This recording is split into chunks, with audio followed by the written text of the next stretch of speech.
हम अपने solution chapter का बचा हुआ पोर्शन स्टार्ट करेंगे।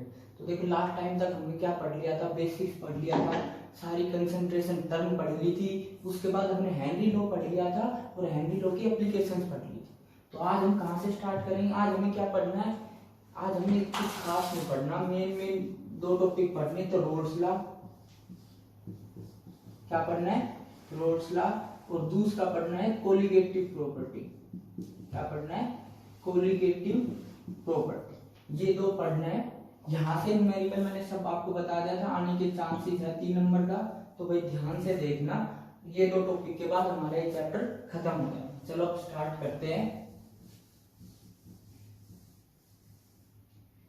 सबसे पहले हम देखेंगे वेपर प्रेशर क्या है। क्या देखेंगे? वेपर प्रेशर क्या है?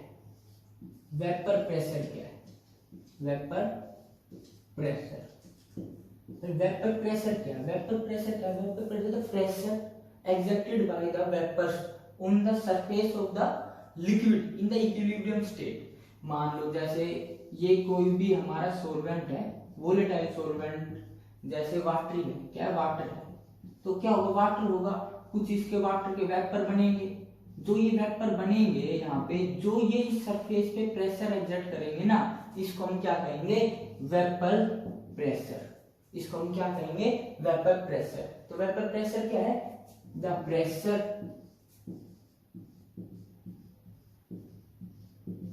exerted by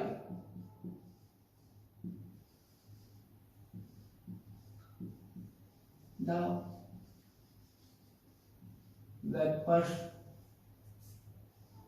on the surface of liquid। ठीक है भाई, वेपर प्रेशर क्या है? Vapour exerted by the vapours on the surface of the liquid in the equilibrium state. In the equilibrium state. ठीक है भाई, ठीक है। ये वेपर प्रेशर था इतना। अब मैंने वेपर प्रेशर क्यों पढ़ाया आपको? क्यों पढ़ाया? यहाँ पे वेपर प्रेशर की मदद से हम क्या पढ़ेंगे? रोल्स लॉ पढ़ेंगे। रोल्स लॉ पढ़ेंगे। इस वेपर प्रेशर के बाद एक और देखो भाई, बॉइलिंग पॉइंट क्या होता है किसी भी सॉल्वेंट का? बॉइलिंग पॉइंट क्या होता है किसी भी सॉल्वेंट का? ये होता है बॉइलिंग पॉइंट, वो टेम्परेचर होता है जिस पे जो सॉल्वेंट है उसका vapour pressure atmosphere pressure that is 1 atmosphere के बराबर हो जाए। जिस टेम्परेचर पे ये दोनों बराबर हो जाए उस टेम्परेचर को क्या कहते हैं? Boiling point. क्योंकि जब ये दोनों बराबर हो जाते हैं तो हमारा जो सॉल्वेंट है, जो लिक्विड है, वो बॉइल होना स्टार्ट हो जाता है। ठीक है भाई, वेपर प्रेशर। वेपर प्रेशर तो हो गया। वेपर प्रेशर मैं दो देता हूं। Vapour pressure for pure liquid, इसका मतलब है, इसको मैं लिखूंगा पी नो। इसका मतलब है मैंने एक लिक्विड लिया, एग्जांपल के तौर पे वाटर, इसमें मैंने कुछ नहीं लिया, ये प्योर स्टेट में, इसका जो वेपर प्रेशर होगा उसको हम क्या बोलेंगे? P naught. साथ में ही अगर हम एक और वेपर प्रेशर इसमें हम क्या मिला दे? इसमें हम ऐड कर दे। क्या ऐड कर दे? NaCl। NaCl ऐड कर दिया, मतलब कि मैंने इसमें कुछ ऐड कर दिया। कुछ ऐड करने के बाद ये क्या बन गया? सॉल्यूशन। किसका सॉल्यूशन? वाटर सॉल्यूशन बन गया NaCl का। इसका जो वेपर प्रेशर आएगा तो वो पहले वाला नहीं रहेगा, और इसके जो वेपर प्रेशर है इसका नाम होगा P। ये P0 और ये P। ठीक है भाई। तो वेपर प्रेशर फॉर सॉल्यूशन क्या नाम देंगे हम? P। तो भाई P और P0 में आपको अंतर पता लग गया। ये P0 है प्योर स्टेट का और P है इन द सॉल्यूशन। ठीक है। अब मैं आपको बताता हूँ क्या चेंज आया। क्या चेंज आया वो बताता हूँ आपको। ठीक है, देखो भाई, दोनों में P और P0 में क्या चेंज आया। मान लो ये मेरा प्योर वाटर है। क्या है? प्योर वाटर है। प्योर वाटर, इसमें कुछ और नहीं है, सबका सारा क्या है? प्योर वाटर है, सारा का सारा। तो क्या होगा? मान लो इसकी सरफेस, ये इसका सरफेस है, इस सरफेस पे जितने भी मॉलिक्यूल होंगे वो सारे किसके होंगे भाई? वाटर के होंगे। और मेरे दोस्त ये मॉलिक्यूल ही तो है जो किस में कन्वर्ट होंगे? किस में कन्वर्ट होंगे? वेपर में। तो अगर यहाँ पे मॉलिक्यूल जो वेपर में कन्वर्ट होने थे वो कितने हैं भाई? जो ये इसके सरफेस पे है वो सारे, ठीक है। अब मान लो इसका वेपर प्रेशर आया P, मैंने इसी कंटेनर में थोड़ा सा NaCl मिला दिया। क्या मिला दिया? NaCl। भाई सरफेस एरिया ये तो उतना ही रहेगा, लेकिन कुछ ये यूनिफॉर्म सॉल्यूशन बनाएगा। उसके बाद क्या होगा, इसके सरफेस में एक आते तो भाई NaCl के पार्टिकल भी आएंगे, और NaCl के पार्टिकल आएंगे वो वेपर में तो जाएंगे नहीं। तो यहाँ पे वेपर जितने यहाँ पे फॉर्म हो रहे थे उससे कम फॉर्म होंगे,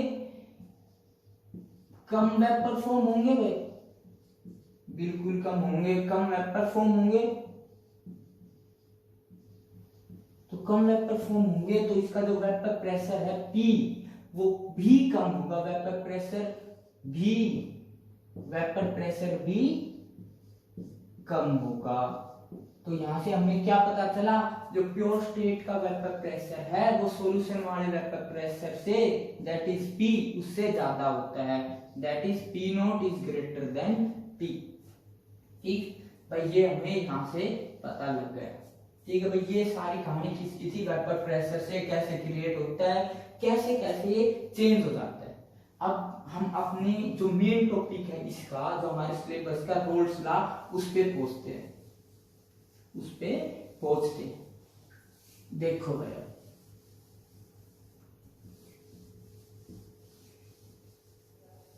क्या देखो, अब मैं स्टार्ट करता हूं रोल्स लॉ, रोल्स लॉ। भाई रोल्स लॉ क्या कहता है, रोल्स लॉ कहता है वेपर प्रेशर किसी भी कंपोनेंट का वो डायरेक्टली प्रोपोर्शनल है उसी कंपोनेंट के mole fraction in the solution.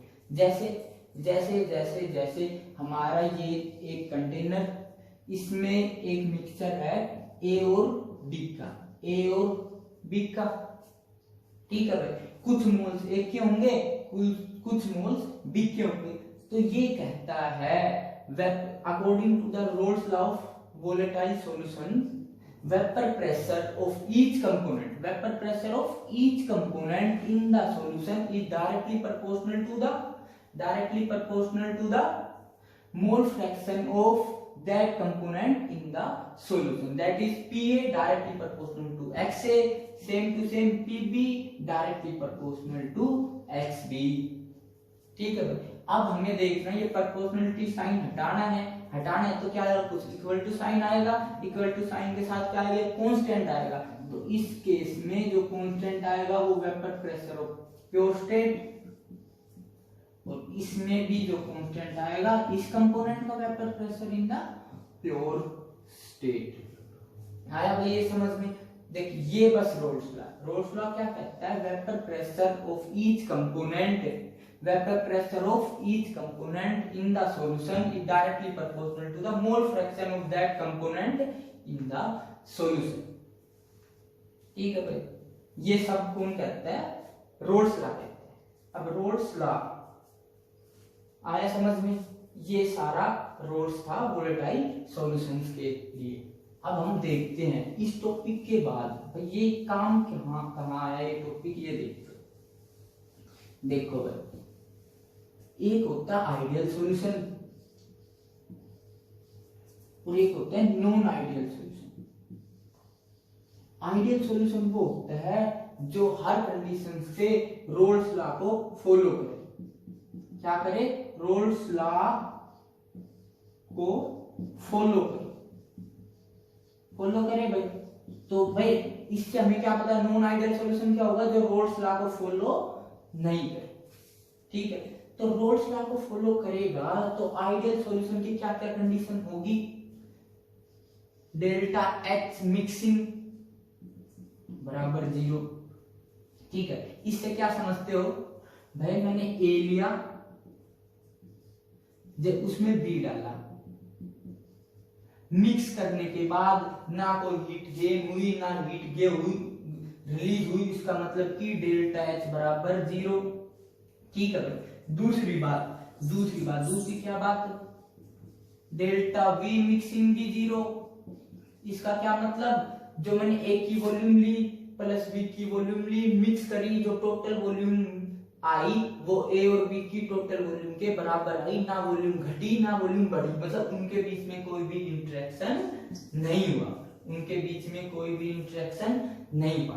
तीसरी बात दोस्तों, तीसरी बात क्या होगी, तीसरी बात ये होगी जो AB के बीच में मतलब मिक्सिंग के बाद में जो इंटरेक्शन आएगी वो इक्वल ही होगी AA इंटरेक्शन या फिर BB इंटरेक्शन के, ना कोई एसोसिएशन के बाद नए बॉन्ड बनने के बाद कोई स्ट्रॉन्ग बॉन्ड बनेगा, ना कोई वीक बॉन्ड बनेगा। ये सब किसकी कंडीशंस थी, आइडियल सॉल्यूशन की कंडीशन। और हमें पता है आइडियल तो कुछ होता ही नहीं, तो हमें इस पे तो ज्यादा फोकस ही नहीं करना, बस ये तो नाम के लिए पढ़ना है कि हमारे सॉल्यूशन काश ऐसे हो जाए। हमें पढ़ना तो क्या है, non ideal solution. Non ideal solution क्यों पढ़ते हैं, क्योंकि ज्यादातर जो सॉल्यूशन है वो सारे क्या है, नॉन आइडियल है। तो भाई जो ज्यादा होगा उसके बारे में ही पढ़ेंगे ना, जो है ही नहीं उसके बारे में क्या ही पढ़ना। तो आपको एक बात तो सीधी सीधी पता चल गई, नॉन आइडियल में ये कंडीशन हो गई, delta H mixing not equal to 0, delta V mixing भाई नॉट इक्वल टू 0। ये दो कंडीशन तो पता चली गई, ठीक है। तो इससे अब देखो इन कंडीशंस के बेस पे नॉन आइडियल सॉल्यूशन कितने प्रकार के हैं, दो प्रकार के। Non ideal solution showing positive deviation from the ideal solution और showing negative deviation from the ideal solution, ठीक है। अब देखो वो पढ़ते हैं। हाँ, इसके साथ एक बात और, अगर हम एक डायग्राम बनाए, एक फिगर बनाए प्रेशर और मोल फ्रैक्शन के बीच में, तो आइडियल सॉल्यूशन की फिगर कैसी आएगी, आइडियल सॉल्यूशन की फिगर कैसी आएगी, देखो कैसी आएगी भाई। ये लाइन किसके लिए है, प्रेशर के लिए, तो ये दोनों जो y एक्सिस है ये किसके लिए है, प्रेशर के लिए, और ये x एक्सिस है ये मोल फ्रैक्शन, किसके लिए, मोल फ्रैक्शन। और जो ये दो लाइन है ये किसके लिए है भाई, क्या रिप्रेजेंट करती है, प्रेशर। ये भी भाई क्या रिप्रेजेंट करती है, प्रेशर। मान लो एक टाइम ऐसा होगा जब XA, जिस सॉल्यूशन में XA 1 होगा, मतलब कि पूरा का पूरा मोल फ्रैक्शन 1 का है, तो B का क्या हो जाएगा भाई 0। ऐसे ही जब यहाँ 1 का 1 था तो इस पॉइंट पे 1 का 0 होगा और B का क्या होगा 1, और बीच में जब इस तरफ जाएंगे तो 1 का घटता जाएगा, इससे इस तरफ जाएंगे तो B का घटता जाएगा। तो ये पॉइंट देखो, इस पॉइंट पे जब सारा का सारा हमारा सॉल्वेंट में क्या है, सिर्फ A है, B हमारा है ही नहीं, तो मतलब कि A प्योर स्टेट में है। A प्योर स्टेट में उसका क्या मतलब, जो भी वेपर प्रेशर होगा वो 1 का होगा, मतलब कि 1 की प्योर फॉर्म में वेपर प्रेशर होगा वो, मान लो ये है, और ये क्या P0A होगा भाई, क्योंकि इस पॉइंट में सिर्फ A है, मतलब प्योर है, वेपर प्रेशर होगा, प्योर स्टेट का होगा। ऐसे ही इसी लाइन पर ऊपर देख लो, नीचे कहीं भी जो सारा वेपर प्रेशर होगा वो क्या होगा, P0B का होगा, क्योंकि यहाँ पे नहीं है ये भाई, यहाँ पे A नहीं है, पूरा का पूरा क्या B है।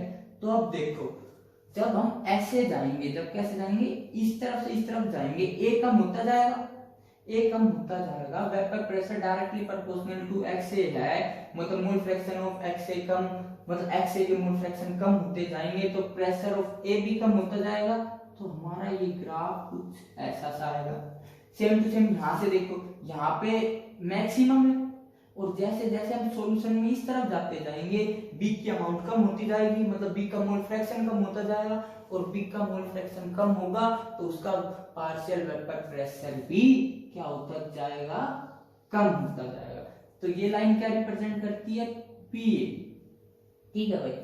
ये लाइन क्या रिप्रेजेंट करती है, वेपर पार्शियल वेपर प्रेशर और B। पार्शियल क्यों बोला, क्योंकि एक सॉल्यूशन है उसमें कुछ टाइम के लिए B है, साथ में AB है, तो इसलिए इसको पार्शियल बोला। और जो ये लाइन रिप्रेजेंट करेगी ये total vapour pressure of the solution आएगा, और वो क्या आएगा, PA प्लस PB। और ये सारा पूरी कहानी थी, ये किसके लिए थी, आइडियल सॉल्यूशन के लिए। तो तो भाई ये ग्राफ समझ में आया, यहाँ पे सिर्फ ए है, यहाँ पे सिर्फ बी है, तो इस पॉइंट पे जो वेपर प्रेशर होगा वो पूरा का पूरा प्योर ए का होगा, और इस पॉइंट पे जो वेपर प्रेशर होगा वो पूरा का पूरा बी का होगा। हमारा कुछ ऐसा ग्राफ आ जाएगा, ये आइडियल सॉल्यूशन का ग्राफ है। अब हम क्या कर रहे थे भाई, देखो हम पढ़ रहे थे नॉन आइडियल, हम पढ़ रहे थे नॉन आइडियल, हम पढ़ रहे थे नॉन आइडियल सॉल्यूशन। हमने बोला नॉन आइडियल सॉल्यूशन दो टाइप के होंगे। कितने टाइप के होंगे भाई? दो टाइप के, पॉजिटिव डेविएशन वाले, भाई जो आइडियल सॉल्यूशन से पॉजिटिव डेविएशन शो करे, और कुछ होंगे वो होंगे नेगेटिव डेविएशन। ठीक, पॉजिटिव डेविएशन मतलब, पॉजिटिव डेविएशन का मतलब क्या होगा, हमने ए और बी को मिक्स करा, मिक्स करने के बाद जो उनका टोटल प्रेशर आए ना, जो P naught A X A plus P naught B X B से ज्यादा आ जाएगा। क्या आ जाएगा? ज्यादा आ जाएगा। मतलब delta we mixing, delta we mixing क्या आएगी? पॉजिटिव। पॉजिटिव मतलब भाई सारी टर्म क्या होगी? पॉजिटिव। देखो अभी मैं एक्सप्लेन कर दूंगा कैसे पॉजिटिव होगी। ये है यहाँ क्या है? Delta we mixing positive. इसका मतलब भाई मान ले मैंने ए लिया 50 ml, बी लिया था 50 ml, ठीक है, मिक्स करने के बाद मेरा क्या 50 की जगह क्या आ गया 110 ml, तो डेल्टा वी आएगा 110 घटा में 100, 10 पॉजिटिव आए ना। मतलब कि मिक्स करने के बाद हमारी जो वॉल्यूम है वो बढ़ गई भाई, मिक्स करने के बाद हमारी वॉल्यूम बढ़ गई, ठीक है। और यहाँ पे क्या करेंगे? पॉजिटिव, इसका पॉजिटिव का मतलब क्या है? जो हमारे सॉल्यूशन में जो हीट चेंज हुआ है वो पॉजिटिव है, मतलब कि हमने उसमें कुछ हीट दी है, हीट उस रिएक्शन से बाहर नहीं निकली है, हमने उसमें हीट देनी पड़ गई है। इसका मतलब क्या हुआ? देखो भाई डेल्टा वी पॉजिटिव हुआ, मतलब इनके ए और बी के बीच में जो बॉन्ड था वो पहले वो इतना वीक हो गया, मतलब पार्टिकल दूर दूर हो गए, पार्टिकल दूर दूर हो गए, मतलब वॉल्यूम बढ़ गई भाई, मतलब वॉल्यूम बढ़ गई ना भाई, वॉल्यूम बढ़ गई, फोर्स ऑफ इंटरेक्शन वीक हो गया, फोर्स ऑफ अट्रैक्शन वीक हो गया, मतलब कि ए के बीच में जो इंटरेक्शन था, बी के बीच में जो इंटरेक्शन था वो कम है ए बी के इंटरेक्शन से ना भाई।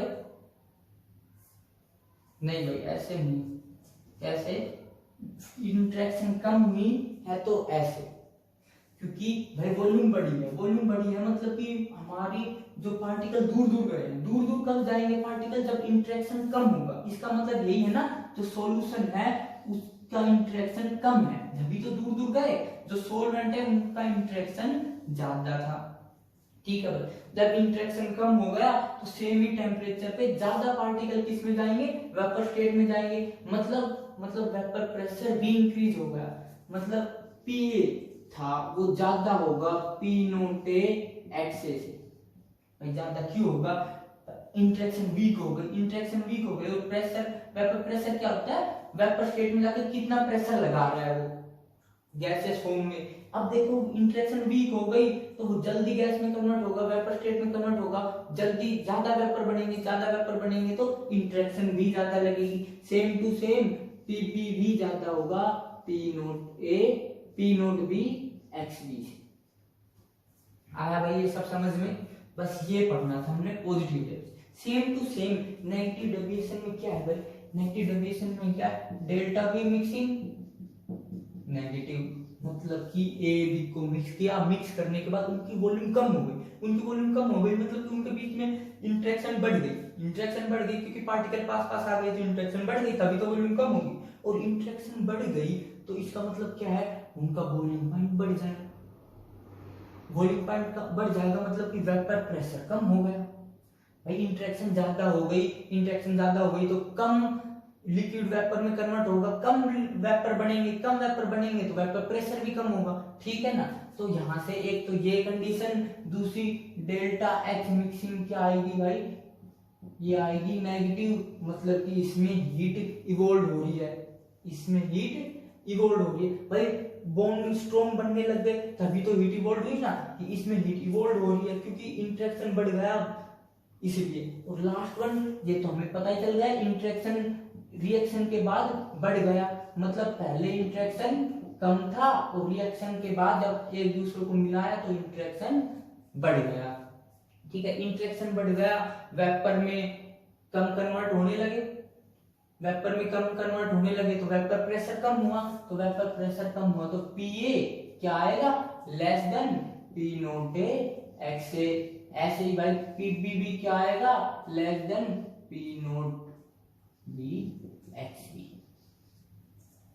ठीक है, कोई दिक्कत नहीं इसमें, सिंपल चीज थी। नेगेटिव डेविएशन में सब कुछ नेगेटिव करते जाओ, बस ये याद रखो। कैसे याद रखो, वॉल्यूम कम होगी, वॉल्यूम कम हुई मतलब इंटरेक्शन बढ़ गया, इंटरेक्शन बढ़ गया मतलब जल्दी से वेपर में कन्वर्ट नहीं होंगे, हमें ज्यादा हीट देनी पड़ेगी। अगर जल्दी से वेपर में कन्वर्ट नहीं होंगे तो वेपर प्रेशर तो कम होगा, क्योंकि वेपर ही कम है तो वेपर प्रेशर भी कम, क्योंकि वेपर ही तो जाके वेपर प्रेशर क्रिएट करते हैं ये सब। अब इनका वैसे ही ग्राफ आ जाए आइडियल वाला, तो देखो भाई कैसे बनाना है, तो देखो भाई कैसे बनाना है। आइडियल का ग्राफ कुछ ऐसा सा था, एक्स ए बराबर 1, एक्स ए बराबर 0, एक्स बी बराबर 0, एक्स बी बराबर 1, कुछ ऐसे था। इस तरफ प्रेशर था दोनों साइड, इस तरफ क्या था, प्रेशर था। ठीक है, इस पॉइंट को क्या नाम दे रहे थे हम, पी नोट ए, इस पॉइंट को क्या नाम दे रहे थे, पी नोट बी। ग्राफ कुछ ऐसा सा आया था भाई, देखो डॉट से इसलिए बना रहा हूं क्योंकि इसका ग्राफ नहीं है, हमें पहले वाले से कंपेयर किया बस। भैया आइडियल का ग्राफ था, पॉजिटिव में सब कुछ पॉजिटिव साइड से लेके जाओ ऊपर से, सब कुछ ऊपर से। ठीक है, तो ये क्या आएगा, पी टोटल, और ये किससे ज्यादा आएगा, P naught A X A plus P naught B X B आएगा ना भाई। ऐसे ये ऊपर वाली लाइन उसमें क्या थी, ए पी ए की, तो ये है पी ए की, जो ज्यादा है किससे, पी नोट ए एक्स ए से। ऐसे ये लाइन किसकी थी भाई, ये लाइन थी पीबी की, बिल्कुल पीबी की रहेगी, और ये जाता है P naught B X B से। ठीक है, सब कुछ ठीक है, ये यहां से लिख दिया। अब आ जाओ नेगेटिव डेविएशन, वैसे का वैसा आइडियल वाला बनाया, ये बनाया आइडियल वाला, एक्स बी 0, एक्स बी 1, इस साइड प्रेशर, इस साइड प्रेशर, ये पी नोट ए बी। भाई आप पी नोट बी को नीचे भी लिख सकते हो, लिक्विड कैसा भी हो सकता है, क्या पता इसका वेपर प्रेशर इससे कम हो प्योर स्टेट में। कैसा था ग्राफ, ऐसा था। अच्छा, ये कौन सा डेविएशन, नेगेटिव, तो सब कुछ नेगेटिव साइड से लो, सब कुछ नेगेटिव साइड से लो। तो ये क्या आएगा, पी टोटल, और ये क्या होगा, कम होगा, क्या होगा, कम होगा किससे, P naught A X A plus P naught B X B. ऐसे ये बी का था, ये पी पी, ये भी क्या कम है, P naught B X B से, और ऐसे भाई ये किसका है, पी ए, जो ये भी कम है किससे, पी नोट ए एक्स ए से। ये हमारी हो गए आइडियल नॉन आइडियल सॉल्यूशन। एक चीज बचती है एग्जांपल, पॉजिटिव डेविएशन का एग्जांपल जो है वो क्या लिखोगे आप, वाटर प्लस एल्कोहल। भाई आपको तो ऐसे कुछ डिफरेंस आएगा उसमें एग्जांपल ही तो लिखना, ये याद करो, कोई दिक्कत नहीं। इसका भी आसान सा एग्जांपल याद करो, क्या याद करो, वाटर प्लस HCl। ये हमारा हो गया रोल्स लॉ के बाद आइडियल नॉन आइडियल सॉल्यूशन। इसमें ये हमने भाई रोल्स लॉ ही लगा रखा है, इसलिए रोल्स लॉ पढ़ाया था, ये सब लगा रखा है, ये इसी की एप्लीकेशंस है। ठीक है, ये रोल्स लॉ को फॉलो नहीं कर रहा क्योंकि बराबर आना था, इसलिए ये नॉन आइडियल सॉल्यूशन है। बराबर आता तो ये क्या होता, आइडियल सॉल्यूशन, और ग्राफ ऐसे ऐसे स्ट्रेट लाइन बन जाते। ठीक है, ये हमारा हो गया आइडियल नॉन आइडियल सॉल्यूशन। और ये सब, हाँ एक चीज और बच गई इसमें, क्या बच गई भाई, एजोट्रोप्स। क्या बच गए, एजोट्रोप, एजोट्रोप्स।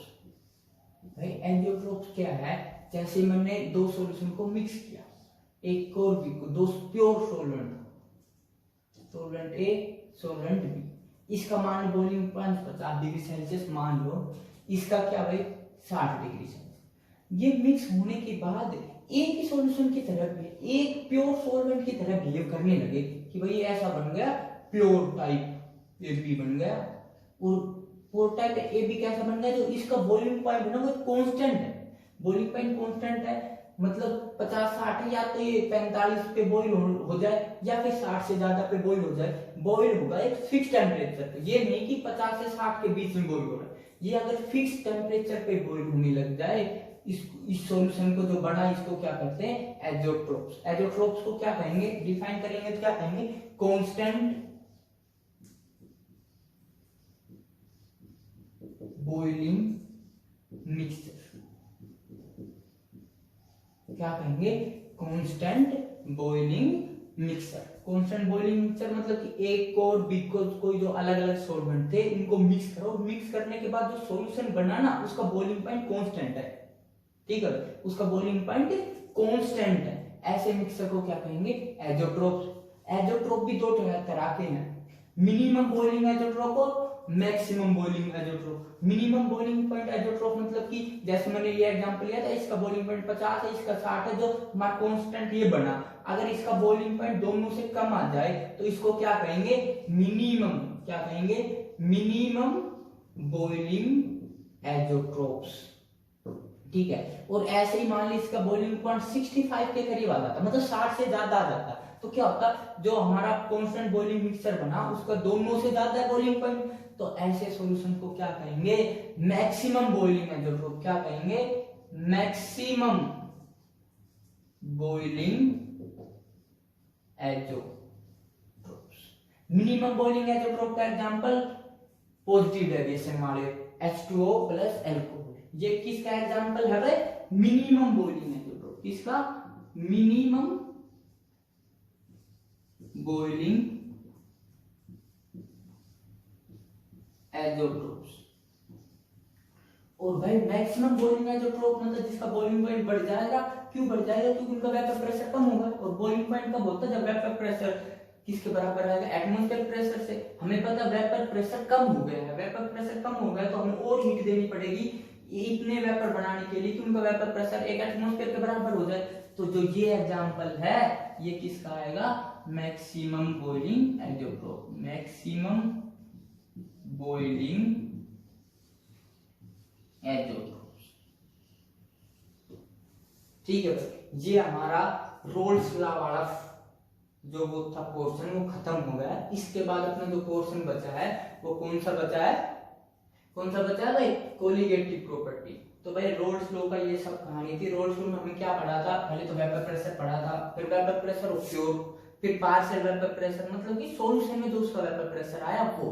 उसके बाद हमने पढ़ा रोल्स लॉ। रोल्स लॉ ने बताया था vapour pressure of a component in that solution is directly proportional to the mole fraction of that component in the solution. उसके बाद हमने पढ़ा non ideal solution. Ideal solution वो थे जिन्होंने रोल्स लॉ पूरा फॉलो किया, नॉन आइडियल जो थे जिन्होंने रोल्स लॉ फॉलो नहीं किया। उसके बाद हमने पढ़े एजोट्रोप कांस्टेंट बॉइलिंग मिक्सचर। एजोट्रोप भी दो टाइप के थे, positive deviation minimum boiling azeotrope और maximum boiling azeotrope. Minimum boiling एजोट्रोप वो थे जो रोल्स लॉ से पॉजिटिव डेविएशन शो कर रहे थे, मतलब आइडियल सॉल्यूशन से पॉजिटिव की तरफ जा रहे थे। और नेगेटिव मैक्सिमम बॉइलिंग एजोट्रोप वो थे जो रोल्स लॉ से नेगेटिव डेविएशन शो कर रहे थे। भाई ये सब कहानी किसकी थी, रोल्स लॉ वाले पोर्शन की। अब हम इससे आगे पढ़ेंगे।